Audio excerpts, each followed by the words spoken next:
Board. Okay. And so I'm going to share this in our parent group, and I'm also going to give it to you, and you can do your thing with it. So, good Absolutely. afternoon. My name is Waukesha Howe. I created a Facebook group called Atlanta Parent Buddy. This was birthed out of the pandemic. And so what we did was we connected all Atlanta public school parents to education resources. So we thought the pandemic was going to be here for a little while, but it didn't. And so as things progressed, we just stayed connected, and now we're helping each other with all types of resources like housing, transportation, health issues, like whatever you can think of. I'm a researcher in my sleep, so I try to go and find all the resources that they need, and I connect them to them. So one thing I Absolutely. do, I wanted to meet with the mayor candidates because what we found was throughout, I've been here, born and raised here in Atlanta, Georgia. And Uh-huh. so we rarely get parents' voices elevated up to the top. We have so many things going on with the youth, but nobody really talks to the parents. I'm a PTA mom, and what I've seen is, everybody want to work with the kids, but they don't want to work with the parents. And so I said, to the parents, I was like, we got to connect with the future leaders and make sure Mm-hmm.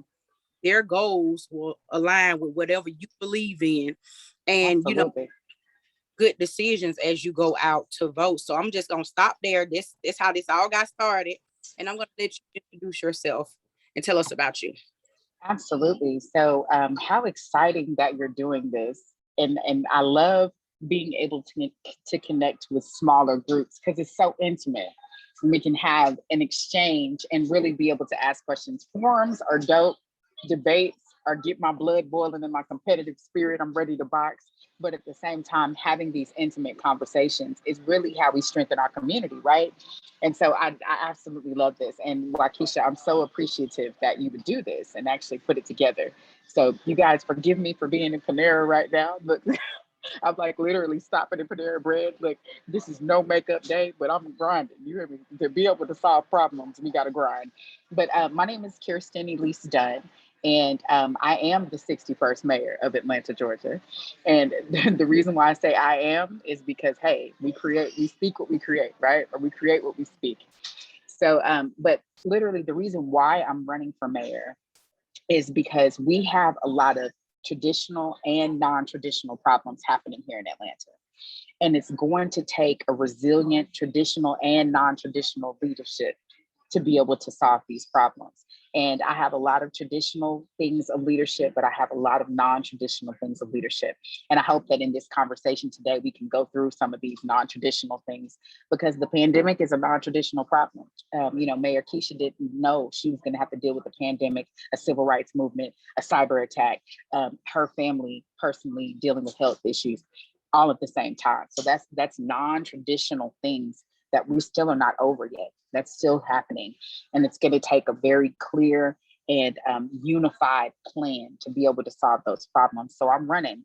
So a little bit about me. I am a single mom that I homeschool by choice. I homeschooled prior to the pandemic. So so y'all give me, the muscle is real. You hear me? Listen, the muscle is real. No, but I have four beautiful sons. I have one foster son that's 19, one birth son that's 19. So I got technically two grown children, and I have a grandchild on the way. So that's a whole nother conversation. I'll tell you about that later. But I also have an 11-year-old and a 9-year-old that are in the 6th grade and the 4th grade. So we're still homeschooling. I'm actually shopping for a teacher right now. I say shopping, interviewing. So anybody know there's a private teacher, let me know. We need to talk. But I'm looking for a teacher right now, just because as I step into office, I won't be able to be my children's teacher any longer. But it definitely is a choice that I made because one of my sons is ADHD. The other one is dyslexic. I am dyslexic. And so in just navigating all of the beautiful things that come with having disabilities, I teach them that their disability is not a weakness, it's a strength, that you have the ability to build off of it because you're resilient enough to push past what other people don't have to push past. So anybody that meets my children will see that they're highly educated. They look you in your eyes when they talk to you. They know you can ask them about a liability and an asset and how to balance a checkbook. They know how to do all those things because we've been homeschooling. So I'm a homeschool mom. I am a single mom. I've been divorced for 8 years, but I'm all about the family unit. It's not something that I hide. I'm a leader with transparency. At some point I'll be able to tell you guys my story.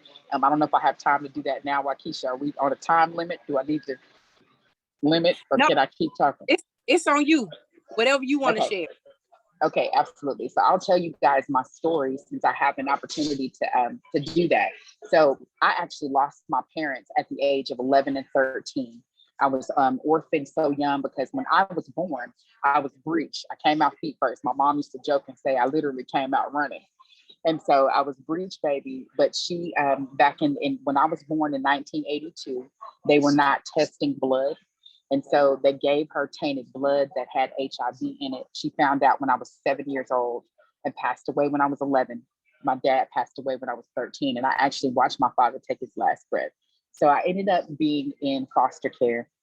While I was in foster care, I survived molestation. 76% of foster children either end up incarcerated by the age of 19, pregnant before the age of 19. And this is 76% of foster children in Atlanta. I'm not talking about other places. I'm talking about here in Atlanta. Pregnant before the age of 19, incarcerated before the age of 19, or dead before the age of 19. It's a scary, scary statistic, but it's one that's very real. And so I obviously didn't end up dead because I'm here and I'm cute, even with no makeup on. But I obviously didn't end up dead. But I did end up pregnant. I had my oldest at the age of 19. I was about to turn 20. And then also I ended up incarcerated. I spent from the age of 19 until I was 26 years old on the merry-go-round of recidivism. When I went to Grambling State University, Graham fam all day, I went to Grambling State University after I graduated high school and met who was really the man of my nightmares. And he had already been to prison multiple times. He saw that I was an entrepreneur. He saw that he groomed me into being his cohort. And I literally spent recidivism in and out, in and out, in and out. So I'm passionate when it comes to being able to rebuild our criminal justice system, not reform it, because reforming means we're taking it back to its original purpose. And the purpose of the criminal justice system in general was to catch runaway slaves. So we don't need to reform it. We need to rebuild it. So rebuilding it means we got to tear it down. We got to look at people as people. If you guys see on my website, I talk about how we need to wage a war on crime, but love people. It's two different things. Whenever I was caught in recidivism, I was not out doing things crazy because I was just decided I'm criminally insane, is when somebody put. No, I had a lack of resources. I had a lack of governing when it came to people, even in the community, just being able to embrace me and say, hey, I see you. You're strong at this. You're weak at that. So it takes people like Miss Waukesha to be able to put communities together that our children are not just left out there. That's declaring love for people, but at the same time, waging a war on crime.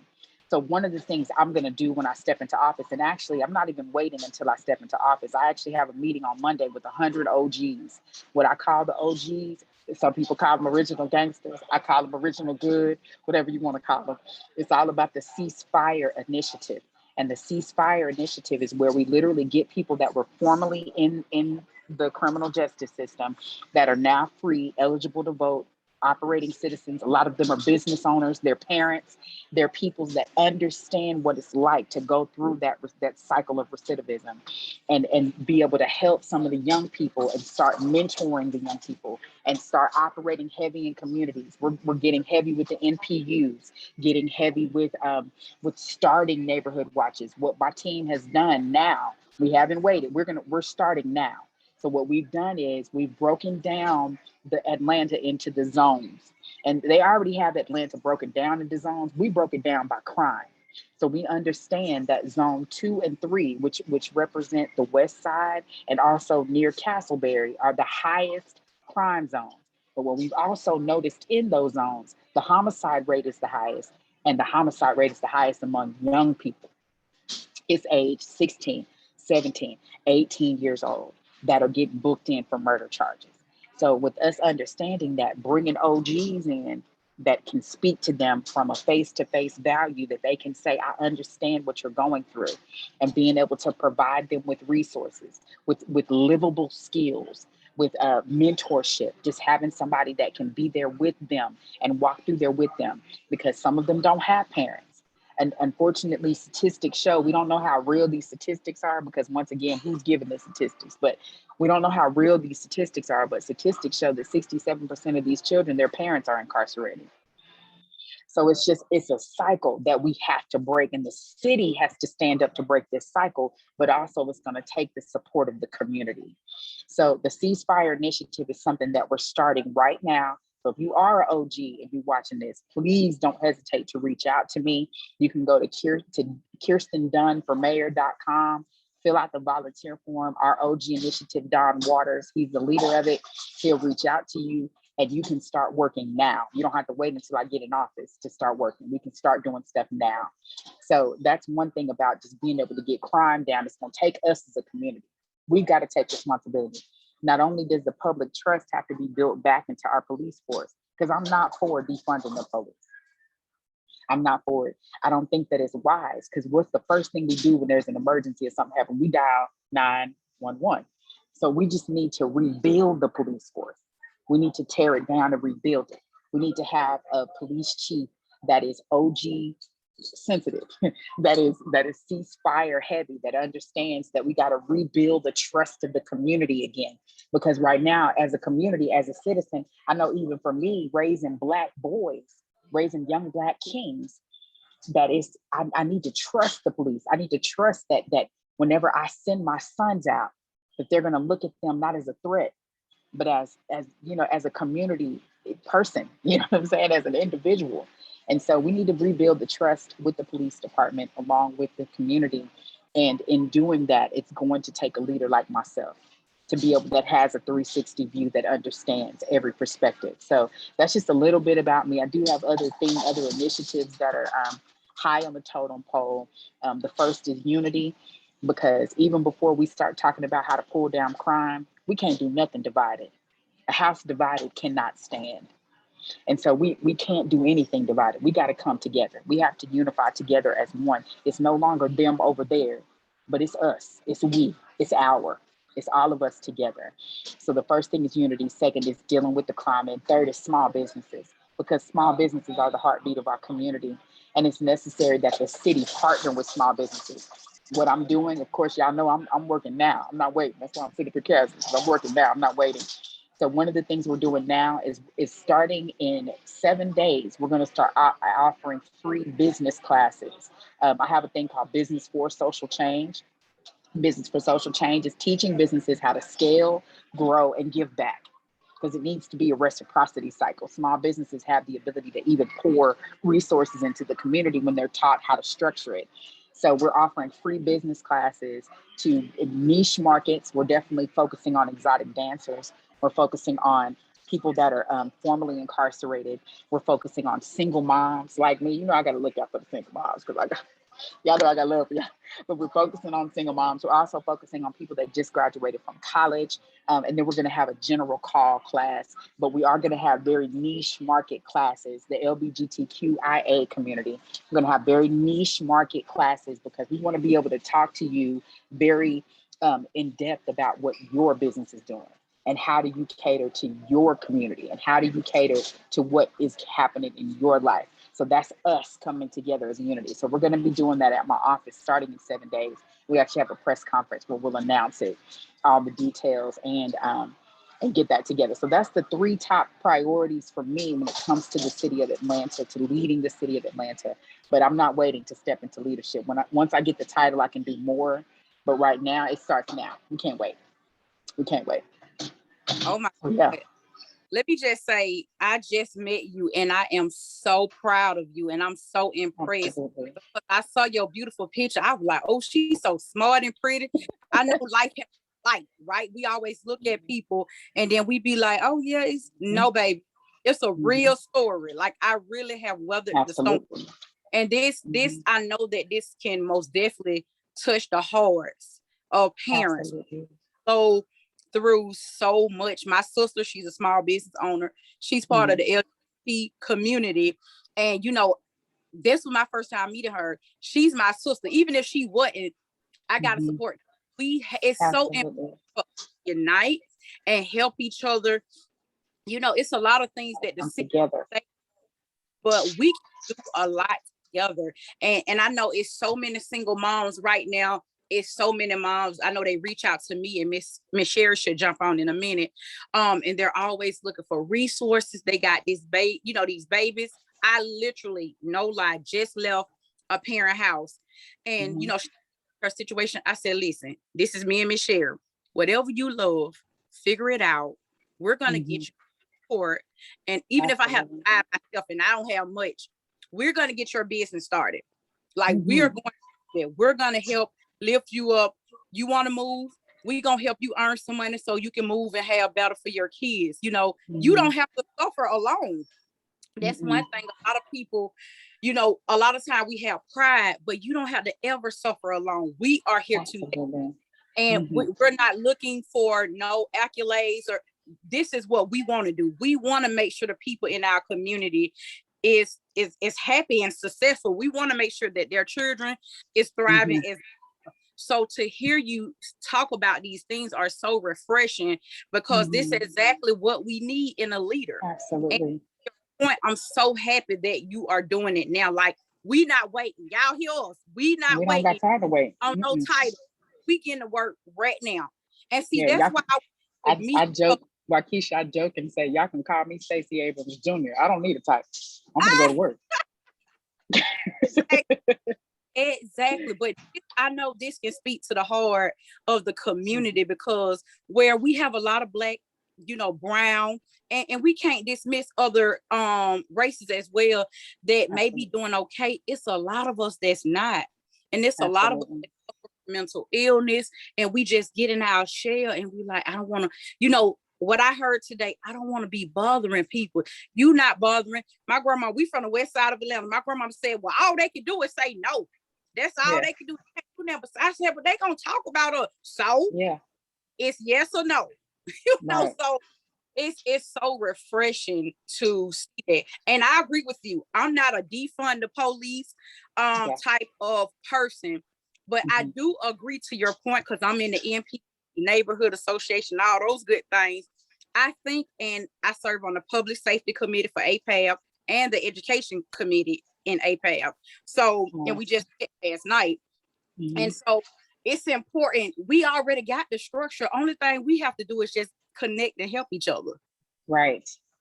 And on top of that, the pandemic slowed down a lot, because even we've been to several meetings only to find out they were not happening because of the pandemic. So we it's really just connecting the pieces and getting everything back in alignment and back to flow and function for our new normal that could change tomorrow. So that's where that resilience comes in, because our new normal could very well change tomorrow. If the pandemic didn't teach us anything, it taught us how to remain flexible. It taught us to become non-judgmental. And so I'm grateful, even though the pandemic has caused so much pain to me. I lost several mentors to the pandemic, several. One of the mentors that I lost is Bishop Omar Jawar, who is the person that started the OGU. He started the OG University in Dallas, Texas, where he was literally ceasefiring all over the nation. And he came and he implanted it here in Atlanta. And so, and he passed away March 11th due to COVID. So the pandemic has hurt. A lot of us have hurt. But if we look at it from the positive lens of things, it's allowed us to realize we can't be judgmental, because it doesn't matter who you are. We've got to stick together. We have to come together. And that also includes the city. So that means that as a community, as a collective, we cannot allow another city official to sit in leadership that's all about traditional politics, because that's called insanity. That's trying to repeat the same thing over and over again and expect a different result. We need leadership that is going to be a 360 thinker. Think about the person that's under the bridge and also the billionaire that mentally can't figure out what the next step is. And so how do you bring those two together? You still treat the billionaire like a person, the same as you do the person under the bridge. And you cater to them as a person, not as to what they have going, what they don't have going, what their struggles are, but you cater to them as a person. We have to feel. We have to feel, we have to be real, we have to make logical decisions. And one of the first things that I'm going to do in office is actually one of the things that Keisha set out to do. But within her first couple of weeks in office, she had a cyber attack and got derailed from being able to do it. She wanted to set up community boards. We need community leaders to be the ones that are helping to make these decisions. So one of the first things that I'm doing when I step in office in January is setting up these community leader boards. So Waukesha, when you get a call from me, just know that's what it's for. Come sit on the board for the city of Atlanta. Let's hear from you, because you're going to know your district. You're going to know your area better than anybody. And you're going to already be tied into the community. So even if you're not inside the city council, you still need to be on a board that has a voice. And then another thing that's a simple tool, it's something so simple. It's actually, we're releasing it next Friday, the One Atlanta app. And this app is going to be providing all the resources. It's just connecting 411. That's all it's doing. But also it's giving a voice to everyone where they can send in their concerns and vote on certain issues. So we're trying to make a decision about what we're doing as far as the budget of parks are concerned.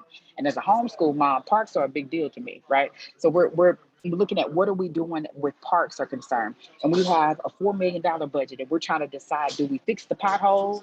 Or do we expect, we're putting it out to the community that they understand clearly what's happening. Not every city official is, I'm the smartest one in the room and I can make the decisions. No, we need to come together. So everybody can go on this app, download the One Atlanta app, and vote on these issues. So now we have a community vote. We also have a vote that comes from the city with city council. And then we have the cabinet and the mayoral vote. So we got 3 votes happening on everyday issues. It's just communication rules the nation. I know it's a saying, but it's real. It's necessary. It's necessary. So let me ask you this question. Mhm. Has been a big issue. As a single mom, I know you can relate to what we see in the community right now. We have a lot of parents, and I'm glad Michelle was able to jump on. Mhm. We have to get them to Atlanta Housing. They have vouchers. I helped a parent print her application off a few days ago. Mhm. They have these vouchers. They've been holding on them for a year or possibly longer. They don't know. They have nowhere to go. And we're talking Mhm. about affordable housing. We had the Beltline meeting last night. We had a few meetings in the community, neighborhood association meetings that I was a Mhm. part of. And everybody's talking about affordable housing. Um, Mhm. what is your take on it?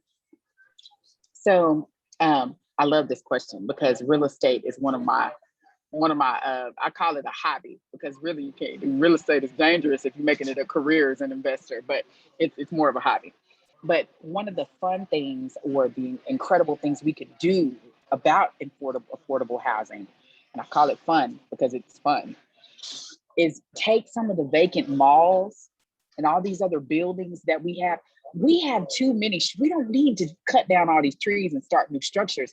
Take the structures that we already have, rehab them. For example, they closed down the shelter that we're about to do homeless showers. We're getting ready to release and do showers for the homeless in the next few days.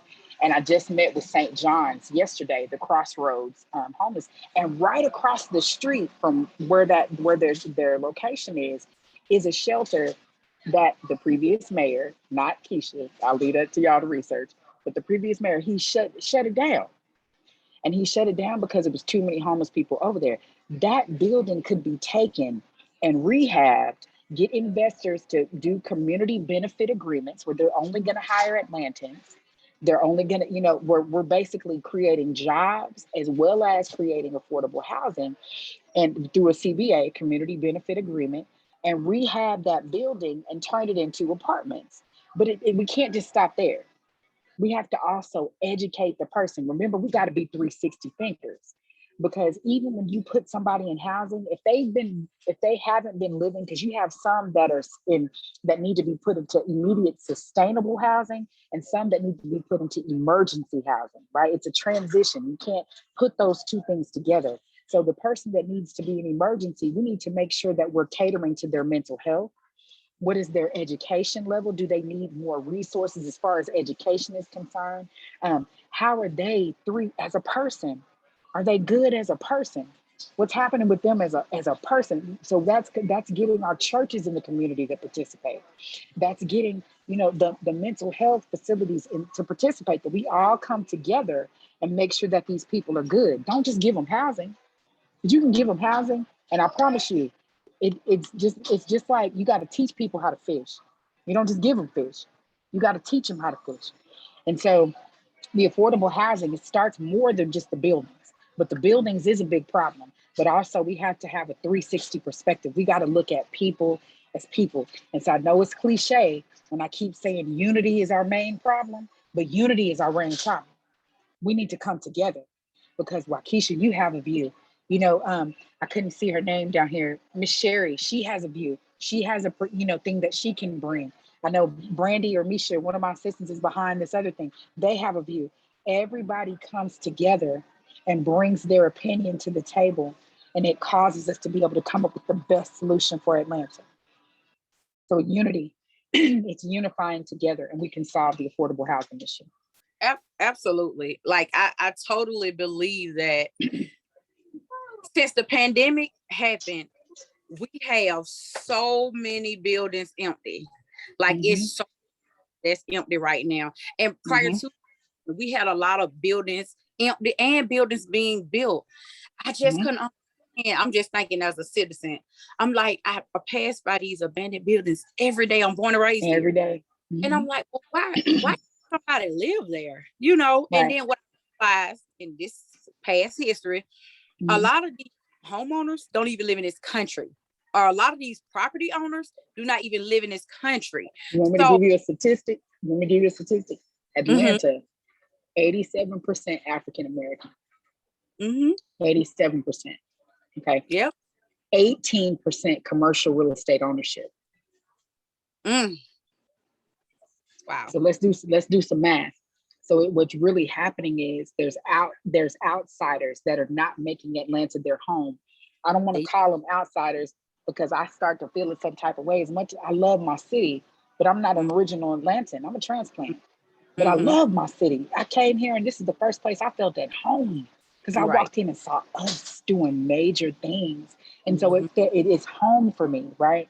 So, but outsiders are people that are not making this home. They just see the opportunity. They see the, and so it's not to just push them out and say, you're not welcome here. No, you're welcome here with the CBA, the Community Benefit Agreement. You're welcome here.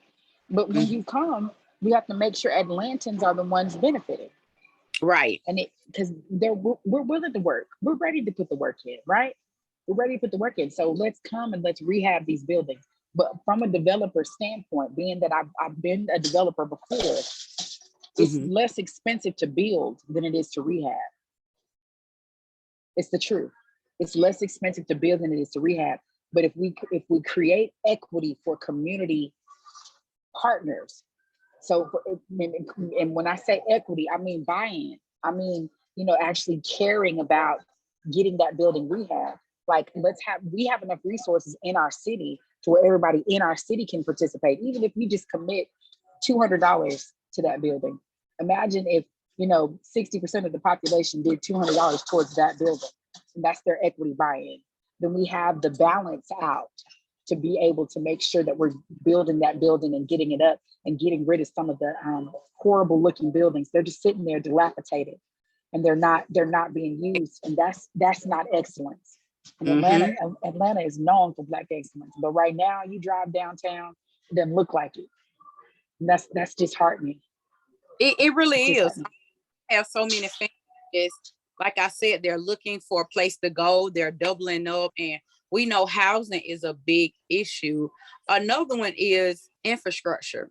Our streets, our sidewalks. We have seen the initiative, the 10,000 light initiative that's coming. Mm-hmm. Got to make sure that those lights, because we got a lot of places that's lit our neighborhood. Mm-hmm. Got to make sure that those lights go to the community that it needs to go to, you know, and just look like I live in Southeast Atlanta now. And so we don't have no sidewalks. We don't have proper lighting. And I'm going to follow up with the transportation commissioner today. I'll make sure I follow up today because, you know, I really believe, and I don't know if Biden is going to get this infrastructure bill passed, but hopefully can. But I think we already have enough resources to help make sure, you know, that all the communities have regular sidewalks. You know, we don't have to worry about it, or our children can play in their yard and they don't have to worry about this. So what is your take, or what do you do different for the age here? Yeah, so I can give a basis on what I've researched and seen myself, right? Once I get into office and see behind the scenes, that's when we really need to come up with the plan. So I say that up front, just because a lot of politicians, I'm not a politician, but a lot of politicians will promise you things and say all these 20,000 things, this is how I'm gonna fix it. And then when they get in office, they don't do none of that because they didn't know what they were gonna walk into behind the scenes. So I'm giving that disclaimer up front. I don't know what I'm gonna walk into behind the scenes, but my initial thought, just from seeing it from the front, we have a $73.8 billion budget for infrastructure in the city of Atlanta. So in combing through that budget, it's a lot of convoluted stuff that doesn't make sense. So for why our streets look the way they look, and we don't even have snow plows like Chicago. So why do we have so many potholes? You know, it's different questions like that that don't make a lot of sense. But the one thing that I would do first after combing through the budget and bringing in the top level professionals, I have the mindset that Henry Ford had. He said, even if I'm not the smartest in the room, I make sure I always hire and bring in the smartest in the room. So it's bringing people even from other cities in to even give a consultation to say, how did y'all do it in Chicago? How did y'all do it? You know, how did y'all do it in Michigan? How did y'all make sure that the streets were taken care of properly and not have to raise taxes or blow things out of the budget? So it's really asking the right questions is the first thing I would do in combing through. But also, I want to set up the One Atlanta Fund. Now, and what the One Atlanta Fund is I'm a social entrepreneur. Every one of my businesses that I own has a give back attached to it. So my optical company, y'all will see me in different glasses every time you see me because I'm a master optician. I have several optical stores.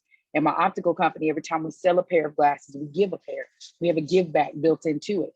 So we can do what's called a round up campaign with all major corporations and all small businesses. So when you go to just get your nails done, and they have a roundup campaign, and your nails come out to $46.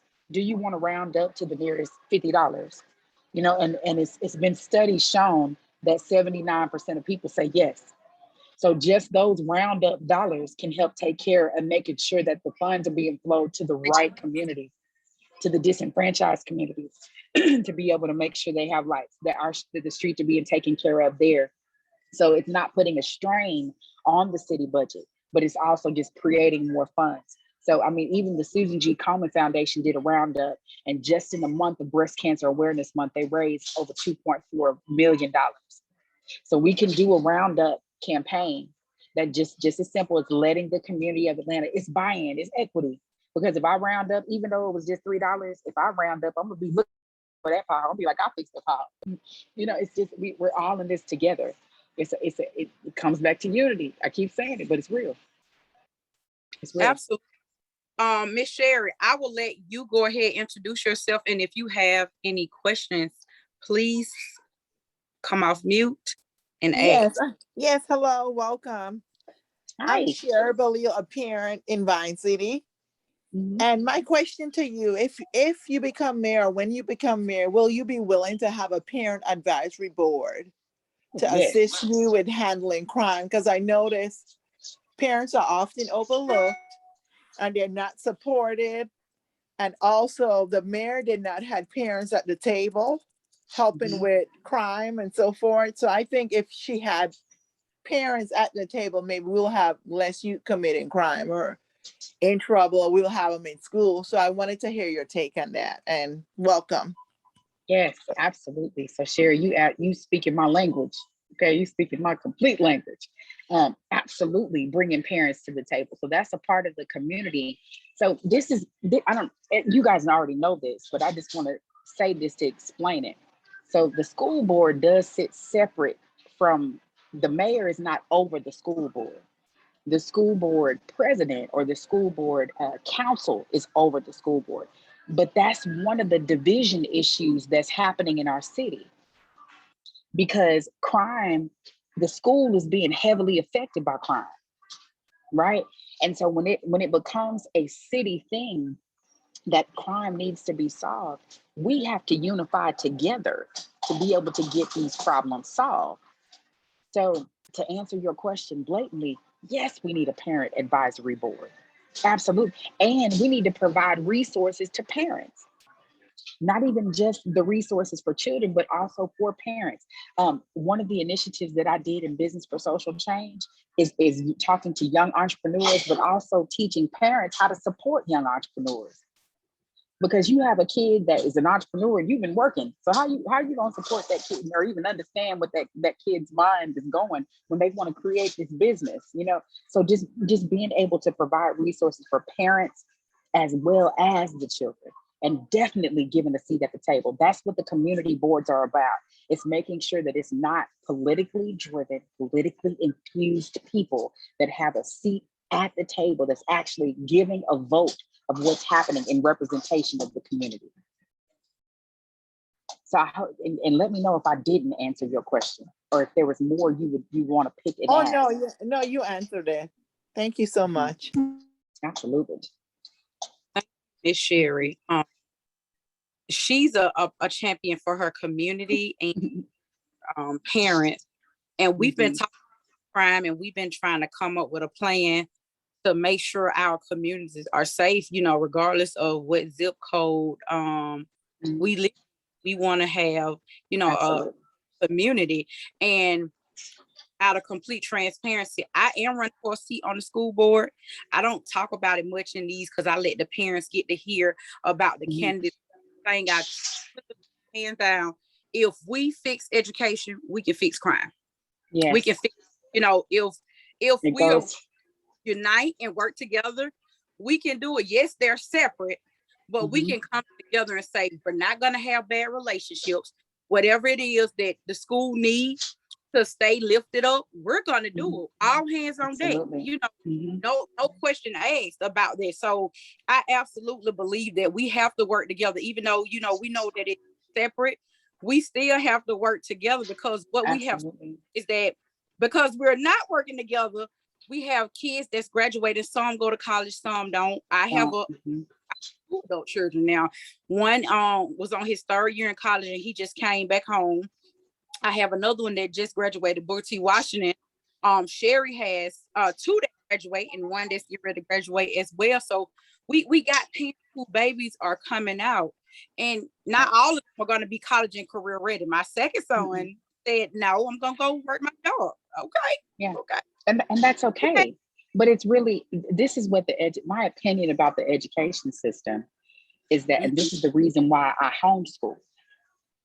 Because my opinion about the education system is the system, if you look at the original purpose of the education system, we need to rebuild it, because the original purpose was back when we were about to go into war, they were building factory workers. That's why they raised their hand.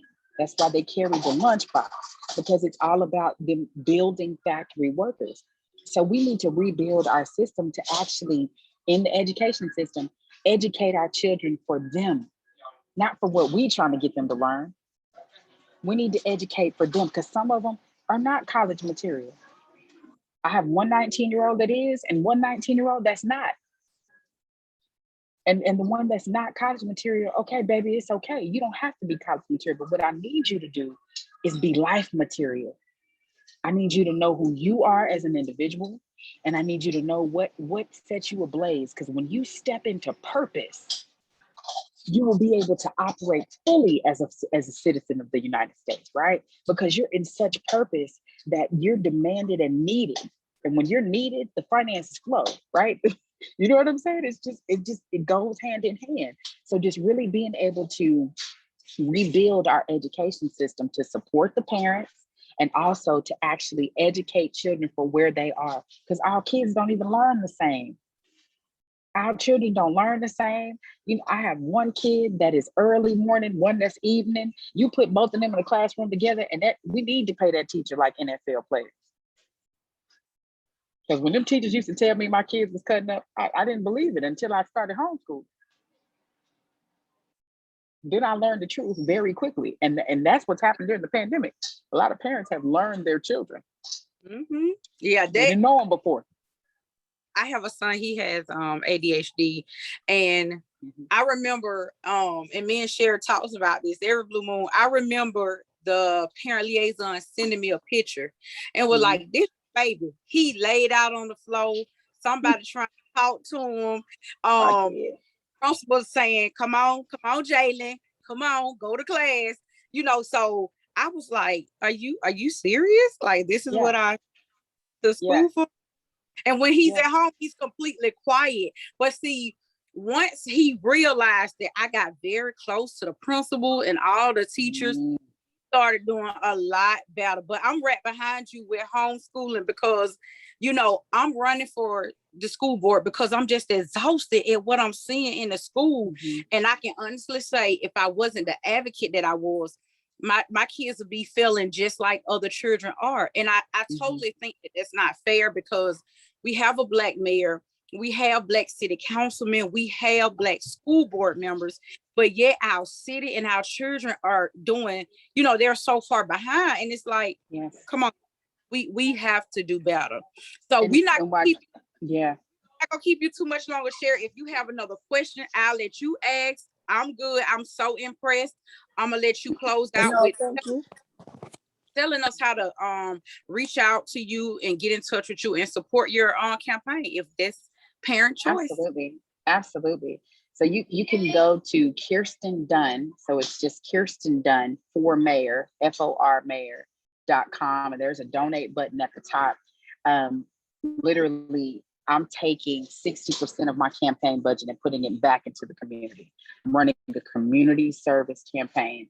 The reason why is because we have things that we need in the community right now. And I see these other budgets. And when I first decided to run, because I'm not a politician, I saw what it was going to take financially wise to be able to do it. And I said, I just think it's not a good stewardship of my money if it's not affecting the community. So 60% of my campaign budget goes back into the community. So definitely you can go online and donate and support. And also we'll let you know that the app is coming out in a few days. I'm so excited about that. It'll be done for mayor. It'll convert to the One Atlanta app in January. So Done for Mayor, the app, and you'll be able to get all the access to resources. Keisha, my team is actually going to reach out to you to make sure we're not missing any resources because we vet them to make sure that they're good resources when we send them out to the community. But I was going to end and just say with this, you know, there's this interesting story or this loving story that I love. And there was this businessman that was overseas doing business. And while he was overseas doing business, it's custom that they give a gift at the end of the business transaction. So he was like, yeah, you know, he's an American. So he's like, yeah, it's okay. You don't have to give me a gift. He said, oh, you know, I insist. I want to give you a gift is what the other businessman said. He said, well, I'll give you he said, well, just give me a golf club. And he said, okay, I get the golf club. So he goes back to the States, goes home, and the doorbell rings. The gentleman comes to him and he's in a black suit, looking like the Man in Black, has a box with a key in it. And he hands it to the gentleman. He says, well, what is this? He says, it's your golf club. And the guy said, oh, I was asking for a putt-putt golf club. And he said, well, in his mind, he was thinking golf club. So being able to change the mentality of our children to where they can begin to think golf club instead of golf club. That's what's happening under my leadership, because our children have the ability to accomplish anything they want to accomplish. But it's going to take 360 thinkers like myself to lead the city. So we no longer putt-putt golf club. We golf club. And hey, and if that means we got to change, it's expensive. I get it. It costs something. I'm dedicating my life to it. And I get that it's expensive because I'm about to hire a teacher to teach my children instead of having the privilege of doing it myself. I get it. Change is expensive, but it's worth it. It's worth it. It's time for change in Atlanta. And I'm your girl, Dunn for mayor. So let's go. Well, guys, you guys heard it. Dunn for mayor. She just left her contact information. When you guys watch this on replay, please reach out to her. Like, I'm just so amazed. Like, and please pay attention to the names that you don't hear. Because I went looking, I said, I want to know who she is. This beautiful black woman says she running for mayor. Come on. We got a beautiful black woman in office now. And it don't hurt to have another one. I'm so proud of just hearing your story. Like, and I know a lot of people will be able to relate. Like, I'm just gonna say congratulations. Congratulations. I look forward to working together in the future. Absolutely. And I look forward to having you on the board. Now, and I mean that when I send you the invitation. Okay. Listen, we got to get some stuff done. Yeah. Listen, me and Sherry, she be like, Waukesha, what in for you today? A, B, C, and E. Come on, let's go. Like, we do this in real life, and we notice that a lot of people get recognized and they don't be doing a lot of this boots on the ground work. It be the names that you never hear. And that's why I got to go find out who Miss Kristen is. Like, who? Because, we know the big names. We know them. But it's a lot of other people running in this race, and we need to get to know them, because at the end of the day, the city of Atlanta is about to elect the next mayor. And we, like you said, unite and everybody get on board. And I will end there.